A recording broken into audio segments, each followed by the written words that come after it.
Hi hello வணக்கம் and welcome to box office. ஒவ்வொரு வீக்கும் release ஆகக்கூடிய படங்களுடைய குயிக் ரிவ்யூ பார்க்கக்கூடியதான் நம்மளுடைய பாக்ஸ் ஆஃபீஸ். அந்த வகையில் இந்த வீக் ரிலீஸ் ஆகக்கூடிய படங்களுடைய குயிக் ரிவ்யூ பார்க்கலாம் வாங்க. இப்போ நம்மளுடைய பாக்ஸ் ஆஃபீஸில் நம்ம பார்க்க போகிற திரைப்படம் லாரா. மணிமூர்த்தி அவங்களுடைய டைரக்ஷனில், ரகு ஸ்ரவன் அவங்களுடைய இசையில், ஆர்ஜே பிரவீனுடைய சினிமோட்டோகிராஃபியில், வளர்பாண்டியோடைய எடிட்டில் வெளிவந்திருக்கக்கூடிய திரைப்படம் தான் லாரா. லாரா படத்தில் முக்கியமான கதாபாத்திரத்தில் அசோக் குமார், கார்த்திகேசன் அண்ட் வர்ஷினி மற்றும் பலர் நடிச்சிருக்கிறாங்க. அண்ட் இவங்களோட சேர்ந்து அனுஸ்ரீயும் நடிச்சிருக்கிறாங்க. படத்தினுடைய ஒன்லைன் ஸ்டோரி பற்றி சொல்லணும்னா, சுத்தமாக யார் முகம் தெரிஞ்சுக்க முடியாத அளவுக்கு சேதமடைஞ்சு போய் ஒரு பெண்ணுடைய உடல் சடலம் கிடைக்குது. அது யார் அப்படின்றதுக்காக இன்வெஸ்டிகேஷன் ஆரம்பிக்கிறாங்க. ஸோ அதுதான் படத்தினுடைய ஒன்லைன் ஸ்டோரி. ஸோ இதில் பார்த்தீங்கன்னா கார்த்திகேசன் அவர் தான் போலீஸ் இன்ஸ்பெக்டராக நடிச்சிருக்கிறாரு. ஸோ அவரோட சேர்ந்து 3 பெண்கள், அனுஸ்ரீ, வர்ஷினி மற்றும் இன்னொருத்தவங்களை எல்லாம் சேர்த்து அவங்களோட சேர்ந்து அவங்க இன்வெஸ்டிகேஷன் ஆரம்பிக்கிறாரு. ஸோ ஒரு பெண்ணுடைய சடலம் கிடைக்குது. அந்த பெண்ணுடைய சடலத்தை எடுத்து வச்சுட்டு இவங்க யாராக இருக்கும் அப்படின்றதுக்காக அதாவது இது முதல்ல மர்டரா இல்லைன்னா சூசைடா அப்படின்றத முதல்ல கண்டுபிடிக்கிறாரு. அண்ட் அதுக்கப்புறமா இதுக்குள்ள யாரெல்லாம் மிஸ்ஸிங் கேஸ் கொடுத்துருப்பாங்கல்ல, ஸோ அவங்களோட வச்சு ஒன்றுத்தையும் சம்மந்தப்படுத்தி பார்க்குறாரு. இது காரைக்காலில் ஆக்சுவலி என்ன நடக்கும் அப்படின்ற மாதிரி, ஒரு கவுன்சிலர் வீட்டில் இருக்கக்கூடிய டிரைவருடைய பொண்டாட்டி மிஸ்ஸிங்கு, ஒருவேளை பொண்டாட்டி இவரே கொன்னுட்டு மிஸ்ஸிங் கொடுத்துருக்குறாரா அப்படின்ற மாதிரி அந்த சைடில் கேஸ் போகும். பட் ஆனால் அந்த பொண்ணு அப்புறம் பார்த்தா உயிரோடு இருப்பாங்க. அண்ட் அதுக்கப்புறமா இன்னொரு சைடில் பார்த்திங்கன்னா ஒரு பாலியல் வன்கொடுமைக்கு ஆளாயிருக்கக்கூடிய ஒரு பொண்ணை பற்றின ஒரு விஷயம் தெரிய வரும். அப்புறமா அந்த பொண்ணோட ரிலேட் பண்ணி பார்ப்பாங்க. அப்போ தான் அவங்க இருப்பாங்க.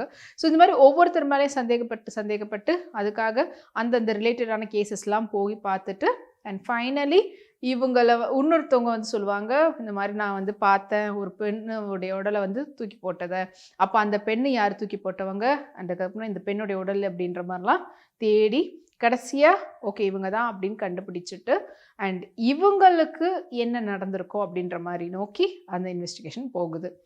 அண்ட் இந்த படத்தில் முக்கியமான ஒரு விஷயம் என்னென்னு பார்த்தீங்கன்னா, காரைக்காலை சுற்றி இருக்கக்கூடிய படம் அப்படின்றதுனால காரைக்கால் கடற்கரையில் தான் உங்களுக்கு ஆக்சுவலி இந்த டெட் பாடி கிடைக்கும். அதுக்கப்புறமா காரைக்காலில் என்னென்ன மாதிரியான செயல்கள்லாம் நடக்குது, இந்த ஹவாலா பிஸ்னஸாக இருக்கட்டும், இல்லைன்னா வேலை தேடி வெளிநாடுகளுக்கு போகக்கூடிய ஆட்களாக இருக்கட்டும், இதெல்லாம் தண்ணி மது இதில் அடிமையானவங்களாக இருக்கட்டும், இந்த மாதிரியான அது சார்ந்து அங்கே என்னென்ன மாதிரியான விஷயங்கள்லாம் இருக்குன்றத ஒரு நேட்டிவிட்டியோட காட்டியிருக்கிறாங்க.